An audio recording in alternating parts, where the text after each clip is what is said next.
better daily, where we work hard in our minds, bodies, and our spirits to become 1% better every single day. Download the app and join our Betterment family at betterdaily.live to catch the video version of these podcasts. Here's your host and my dad, Alex Van Houten.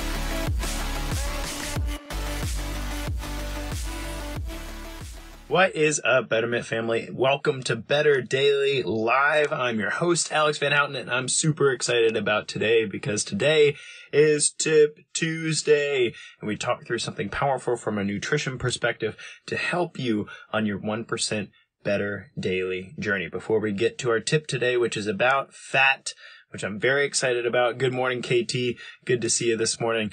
Before we get there, I want to highlight our calendar that just went out for the group. We've got so many cool things going on this month. And I mean, out in the wider world, we've got Thanksgiving.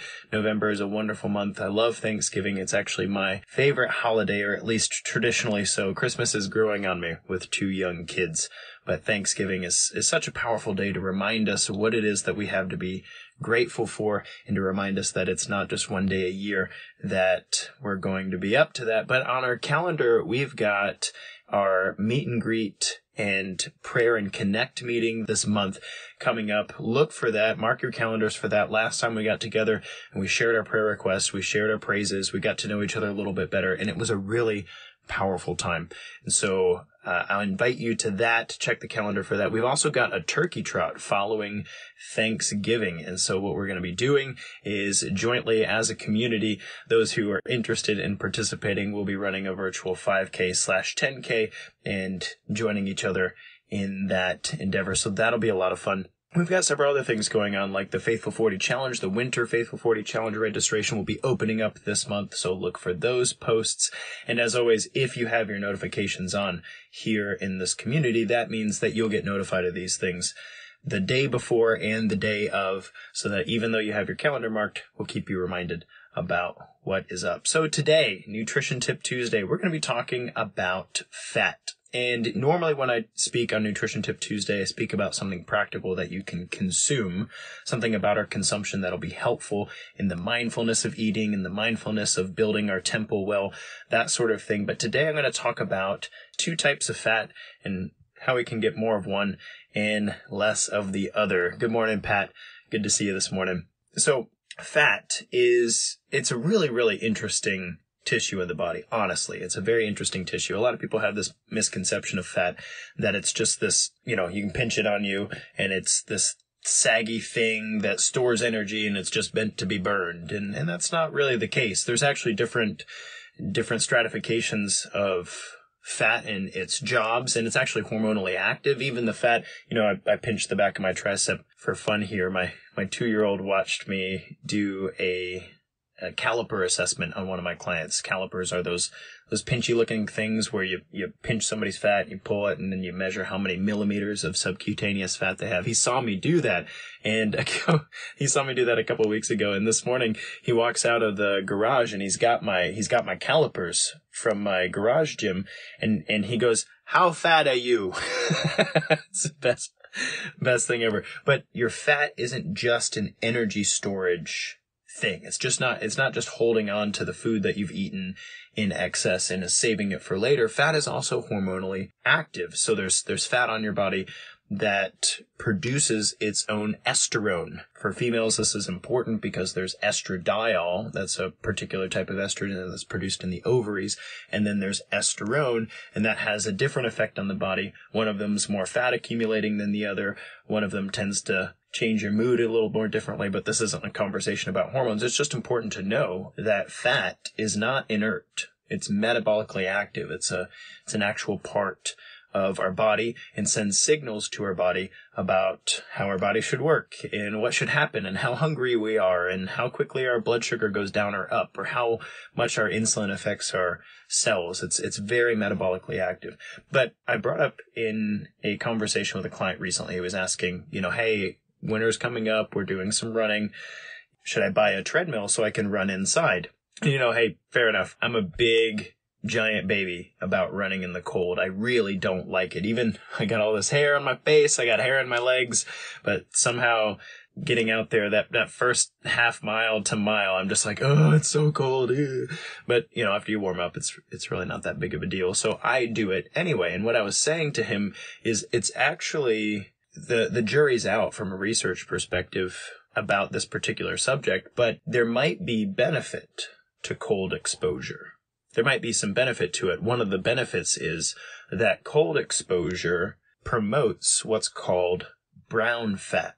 So you've got white fat and you've got brown fat. And there's probably other stratifications of that tissue in between. But what we do know is that there is the white fat that's generally responsible for energy storage on your body and also produces hormones. As I said before, it's not inert. But there's also a fat on your body called brown fat. And brown fat is an essential piece of your body's ability to increase your body temperature. Brown fat is very metabolically active. In fact, a small portion of brown fat, about an ounce of brown fat, will burn more calories than an ounce of muscle in a day, especially if it's cold outside. And this blew my client away. He was like, what? Brown fat? I've never heard of brown fat. You're making this up. I'm like, no, you can Google it. So I sent him a quick article about research studies on brown fat and what we're understanding about how we accumulate that and whatnot. But here on Tip Tuesday, my encouragement to you is, one, as it's starting to get colder, you're probably a big baby about being in the cold too. However, there might be health benefits to being exposed to the cold for progressively long durations of time. Your body was designed to handle that. And some people are a little better off than others. But that said, one of the things that research suggests will help to promote the accumulation of brown fat is cold exposure. And for this reason, there have been so many interesting trends, people taking cold showers and whatnot. For me, what this means is I make it a point to continue getting outside, even in the winter. I make it a point to continue getting out there. I'll layer up, I don't want myself to be cold and runny-nosed all the time, but I do plan specific and conscious periods of cold exposure. And I find that to be invigorating and beneficial. Another side benefit, if anybody in here has heard of Wim Hof, he's a very interesting fella who used cold exposure in his life to overcome the crushing depression and grief from the death of his wife. He used cold exposure. Now he holds several Guinness Book of World Records for swimming under ice in the Arctic Ocean, like longest distance swum, or longest time spent in the tundra without clothes on or something like that. I don't know. I don't know if he was completely naked or not. I should probably go look that up. But anyway, one of the things that scientists have learned studying him is that it's almost a cardiovascular workout to be in the cold, meaning that when you're out in the cold, your hands get cold, right? They get numb and cold. What's happening there? Well, your body, it's called vasoconstriction. Your body's taking the arteries and the capillaries that go to your extremities and it's closing them off. And it's saying, hey, we don't need to be wasting heat on our fingers if our core temperature is dropping. And so by closing off the blood flow to the hand, for instance, your body conserves some of that heat towards your core, keeps the core temperature up by closing off the capillaries and raising the heat of your core. Well, that's a big deal because your capillaries, just like muscles in your body, your cardiac tissue is a muscle to be able to constrict and relax, to be able to contract and relax, just like bicep curls, right? It's not exactly the same thing, but similar. And so giving your capillaries and arteries a workout now and then via cold exposure is a powerful thing to do. So every time you go for a walk in the cold, about 15, 20 minutes, your ears get cold and numb, your fingers get cold and numb, your toes get cold and numb. That's not just miserable. That's not just like, oh, my toes are cold and numb. You're actually giving yourself a cardiovascular workout, not I'm out of breath cardiovascular workout, but the actual arteries and capillaries that make up your circulatory system through your extremities are getting a workout. So here for Tip Tuesday, I guess the best thing I could say is we're entering a season where cold is just a part of the environment. And what I love for you to think about when you're deciding whether or not you're going to go outdoors or how many layers to wear and whatnot, be safe about it. Please don't die of hypothermia because you're trying to trying to get some brown fat.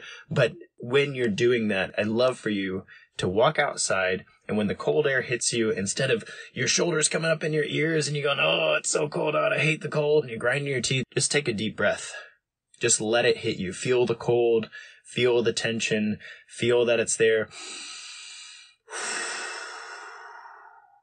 And try to face it as if you would a sunny day and see what happens. And I'm speaking to me just as much as I am to you right now, because I'm going to be running in the cold today, and I'm not particularly excited about it, except that I'm excited about the challenge of facing it, just like a sunny day. And whether it helps to generate a little more brown fat, whether it gives my cardiovascular system a slight addition to the workout with some capillary vasoconstriction, either way, it's good for you. As I like to say, the struggle is real, but it's good.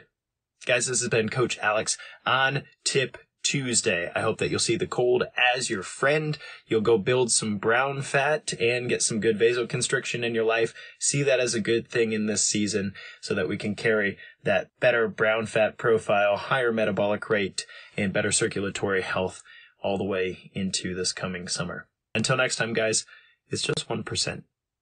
You got this.